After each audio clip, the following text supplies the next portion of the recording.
Assalamualaikum warahmatullahi wabarakatuh. Selamat pagi. Pada kesempatan kali ini saya akan mempresentasikan tentang tugas agenda 3 manajemen ASN.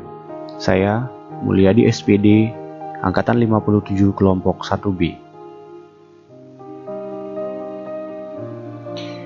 Soal-soal agenda 3 tugas kedua ini antara lain: yang pertama, mencermati video tentang ASN inspiratif pada laman YouTube. Yang kedua, melakukan riset lebih lanjut tentang ASN tersebut, kemudian menjawab beberapa pertanyaan. Yang pertama, mengidentifikasi inovasi yang dilakukan. Yang kedua, mengidentifikasi isu pelayanan publik yang diatasi dengan penerapan inovasi tersebut. Yang ketiga, mengidentifikasi prinsip pelayanan publik yang diterapkan dari inovasi tersebut. Selanjutnya, menganalisis dampak positif dari inovasi yang dilakukan. Inovasi-inovasi yang dilakukan oleh ASN inspiratif tersebut, dalam hal ini Bapak Dudi Iskandar, yang pertama, menciptakan pelayanan publik ramah HAM untuk yang pertama kali, yang kemudian menjadi role model nasional. Kemudian yang kedua, mendirikan kesekretariatan tim PORA atau tim pengawasan orang asing pada tahun 2015 yang menjadi role model kantor imigrasi se-Indonesia.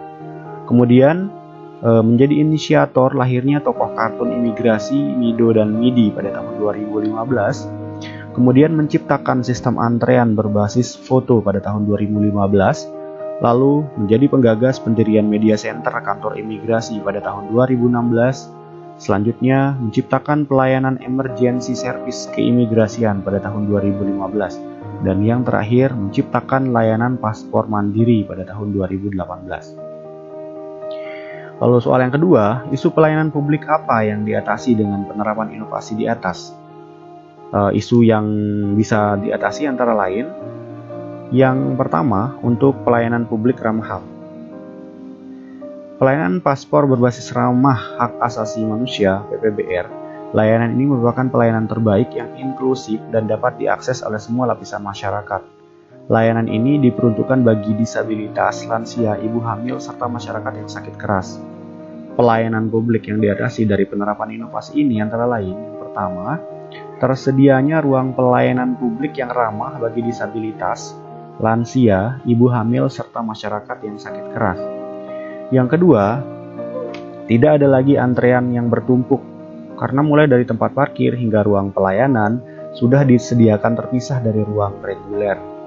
Lalu yang ketiga, tidak ada lagi sistem pelayanan yang rumit dan panjang karena telah disediakan berbagai fasilitas, dari fasilitas pelayanan paspor hingga fasilitas seperti sofa, musola, kursi roda, kursi pijat, ruang ibu menyusui, ruang bermain si kecil, serta disediakan juga sarana pelepas suntuk seperti ruang karaoke dan lain-lain.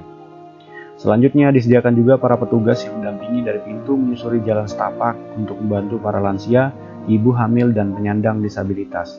Lalu, disediakan juga untuk mengatasi masalah keterbacaan. Khusus penyandang disabilitas, disediakan juga buku petunjuk dengan bahasa dengan aksara Braille. Lalu mendirikan kesekretariatan tim PORA tahun 2015. Isu yang dapat diatasi di sini, aplikasi elektronik pelaporan dan koordinasi atau disingkat ELAPKOR merupakan aplikasi yang berfungsi sebagai media pertukaran informasi antara instansi terkait yang tergabung dalam keanggotaan tim pengawasan orang asing atau tim PORA tingkat provinsi. Penerapan aplikasi ini diperlukan dalam rangka pengawasan orang asing di Provinsi Bengkulu pada saat pandemi COVID-19 dan juga dapat diterapkan setelah pandemi COVID-19. Dengan adanya aplikasi ini, pelaporan serta data-data tentang orang asing yang masuk dan keluar dari Provinsi Bengkulu pada tahun 2015 bisa lebih mudah diketahui karena adanya pertukaran informasi dan koordinasi yang berbasis elektronik atau aplikasi ELAPKOR. Selanjutnya, isu yang bisa diatasi dari diinisiasinya tokoh kartun imigrasi Mido dan Midi pada tahun 2015 adalah bahwa Mido dan Midi merupakan maskot Direktorat Jenderal Imigrasi yang pertama kali. Mido merupakan akronim dari Imigrasi Indonesia. Isu pelayanan publik yang tidak ramah, ribet, dan berbelit-belit coba diputar balik pada maskot Mido dan Midi.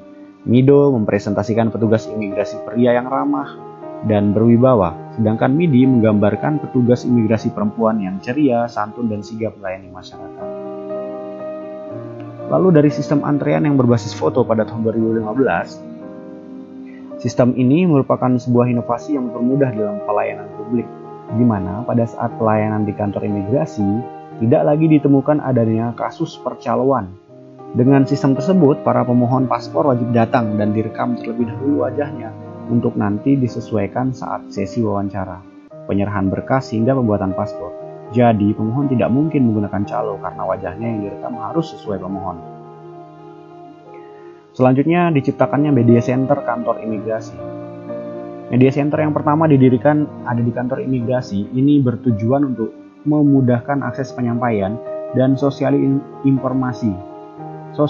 informasi di bidang keimigrasian. Pelayanan ini memberikan pelayanan yang lebih mudah, cepat, dan lebih gampang dalam hal informasi. Jadi di sini isu yang dapat diatasi adalah isu tentang kantor imigrasi yang lambat dan tidak akurat tentang informasi. Selanjutnya, diciptakannya emergency service keimigrasian dan layanan paspor mandiri. Emergency service adalah salah satu layanan kantor imigrasi yang digagas Budi Iskandar. Layanan ini bertujuan untuk memudahkan dan merupakan layanan jemput bola bagi warga masyarakat yang membutuhkan paspor dan rujukan dalam waktu yang singkat, karena keperluan harus berobat ke luar negeri. Layanan ini dapat mengatasi antrean dan masalah pembuatan paspor yang lama, sedangkan masyarakat membutuhkan dalam waktu yang darurat. Sedangkan layanan paspor mandiri dapat mengatasi masalah waktu yang lama dalam pengurusan paspor. Pemohon tetap hanya cukup 2 kali datang ke Kanin untuk dilakukan wawancara, pengambilan foto, dan sidik jari di hari pertama. Kemudian mengambil paspornya yang sudah terbit dalam waktu paling lama 4 hari sejak dilakukan proses wawancara. Lalu soal yang selanjutnya adalah prinsip pelayanan publik yang diterapkan dari inovasi-inovasi di atas antara lain banyak sekali. Yang pertama adalah tidak diskriminatif dan ramah tentunya. Di sini tampak dalam layanan HAM yang sangat mempermudah dan memberikan ruang bagi para penyandang disabilitas, lansia, dan ibu hamil. Kemudian maskot Mido dan Midi memperlihatkan bagaimana keramahan di dalam sistem pelayanan. Media center juga memperlihatkan bahwa tidak ada diskriminasi di situ. Kemudian selanjutnya ada kemasan proses, keamanan proses dan produk. Jadi di layanan ramah HAM tentu di situ mengutamakan keamanan bagi para penyandang disabilitas, lansia, dan ibu hamil. Sama juga dengan kartun atau maskot Mido Midi yang berusaha memberikan gambaran bagaimana pelayanan yang ramah, cepat, dan baik dari Kanin. Kemudian yang ketiga, aksesibilitas. Jadi aksesibilitas ini berarti akses yang lebih cepat. Ini tampak dalam beberapa hal. Yang pertama pada layanan ramah HAM, kemudian diciptakannya maskot Mido Midi, ada media center, paspor mandiri, dan Timpora.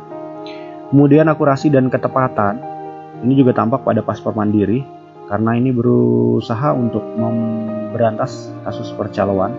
Kemudian pada layanan berbasis foto, layanan berbasis foto ini mencegah percaloan. Kemudian pada paspor mandiri ini membuat proses pelayanan menjadi lebih cepat dan informasi menjadi lebih akurat dan cepat diterima.